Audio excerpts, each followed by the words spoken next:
Ketua Unit Kerja Koordinasi Infeksi Penyakit Tropis Ikatan Dokter Anak Indonesia, Dr. Anggraini Alam, menyatakan bahwa pertusis yang tidak segera diobati dapat menyebabkan saluran nafas lumpuh sehingga batuk tidak mengeluarkan dahak karena racun dari bakteri pertusis.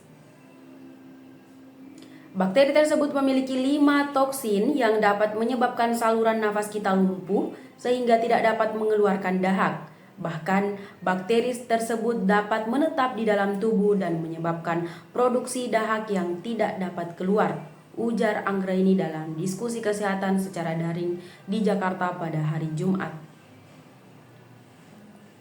Batuk yang ditandai sebagai pertusis, menurut Anggraini, bukanlah batuk biasa yang ringan dan dapat berlangsung selama berbulan-bulan.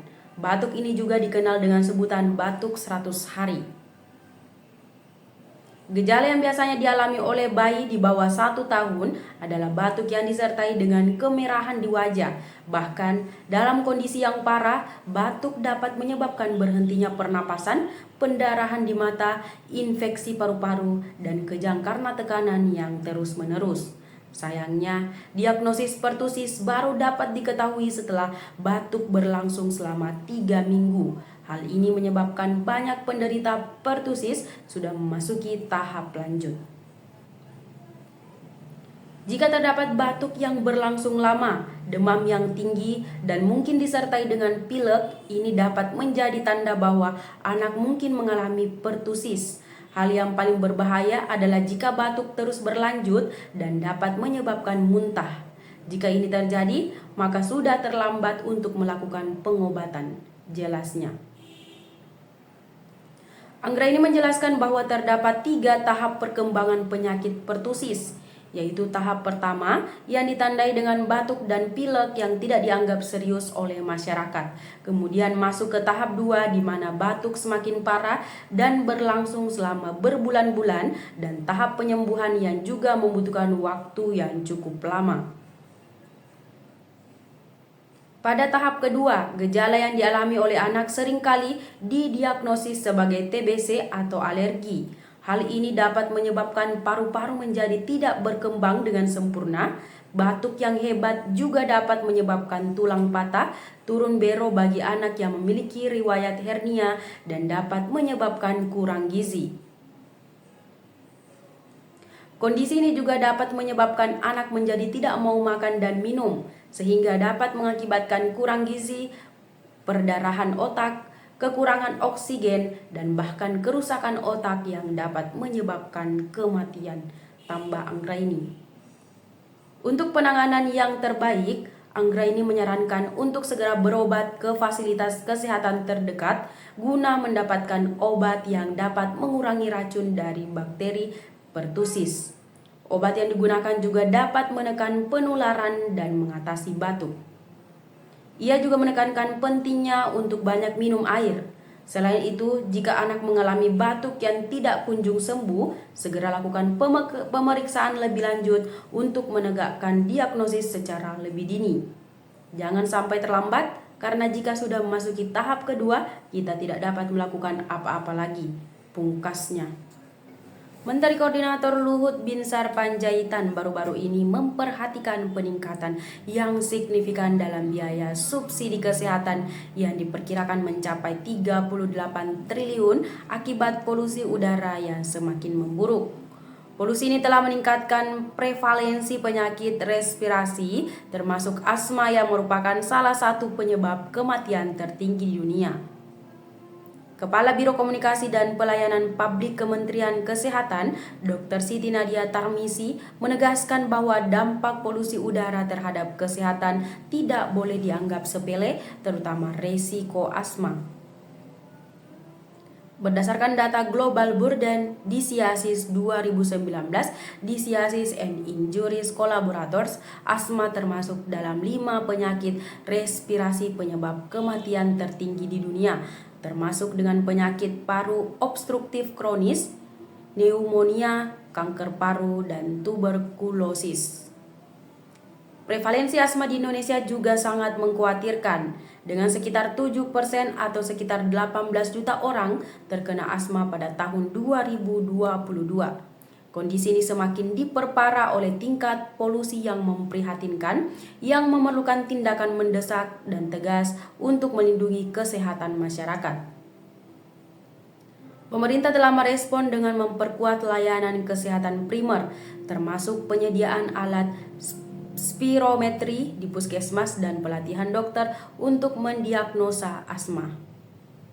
Polusi udara dapat memicu serangan asma. Oleh karena itu, pemerintah fokus pada memperkuat layanan primer untuk dapat mendiagnosa asma dan memberikan penanganan medis yang tepat dan berkualitas bagi masyarakat yang menderita asma, kata Nadia.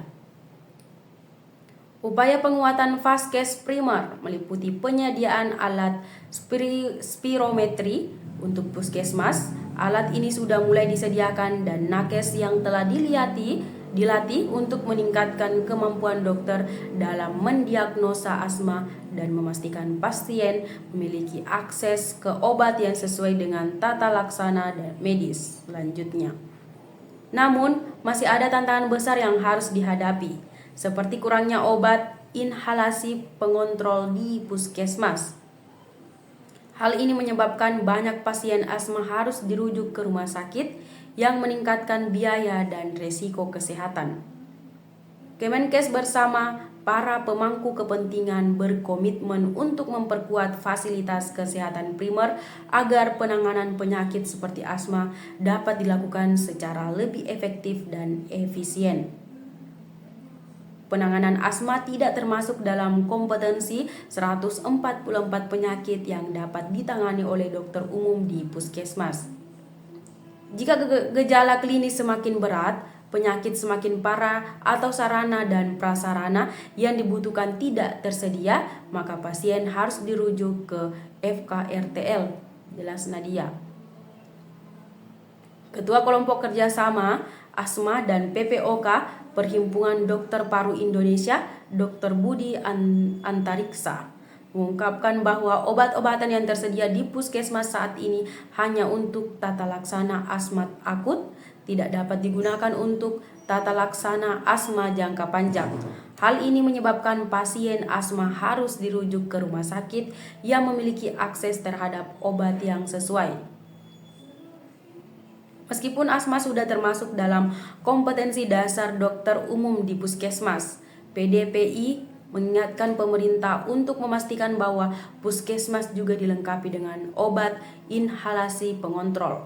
Memang benar dokter umum sudah dibekali ilmu kompetensi untuk 144 penyakit, termasuk asma bronkial. Namun jika obat pengontrol belum tersedia di puskesmas, dokter puskesmas harus merujuk pasien asma ke rumah sakit untuk mendapatkan pengobatan spesialis sesuai dengan anjuran BPJS, ucap Budi. Hepatitis merupakan kondisi peradangan pada hati yang dapat disebabkan oleh berbagai faktor seperti infeksi virus, bakteri, protozoa maupun non-infeksi. Pada anak-anak, hepatitis biasanya tidak terlalu berbahaya dan gejalanya sering kali ringan atau bahkan tidak terlihat. Menurut Dr. Bagus Setio Boedi, seorang dosen dari Fakultas Kedokteran Universitas Airlangga, perhatian terhadap kesehatan hati sangatlah penting. Hati berperan dalam berbagai fungsi penting bagi tubuh dan sel hati memiliki tanggung jawab penuh dalam mendukung fungsi hati. Jika hati mengalami gangguan, fungsi tubuh juga akan terganggu. Dr. Bagus menekankan pentingnya mewaspadai hepatitis B pada anak-anak yang dapat ditularkan dari ibu ke bayi dan berpotensi menjadi kronis. Jika hepatitis B tidak terobati, dapat menyebabkan sirosis hati atau bahkan mutasi yang lebih berbahaya. Beberapa gejala yang dapat dikenali pada anak-anak dengan hepatitis meliputi kuning pada bagian putih mata, mual, perut kembung, anoreksia, dan nyeri perut.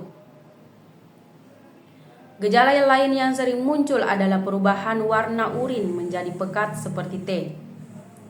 Meskipun hepatitis pada anak-anak tidak memerlukan pengobatan khusus, Dr. Bagus menekankan pentingnya menerapkan pola hidup sehat dan memenuhi asupan nutrisi dan multivitamin untuk menjaga kesehatan anak.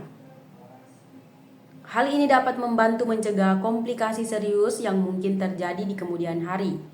Pada umumnya, hepatitis pada anak tidak membutuhkan pengobatan khusus, cukup diberikan dukungan nutrisi dan multivitamin saja, jelasnya.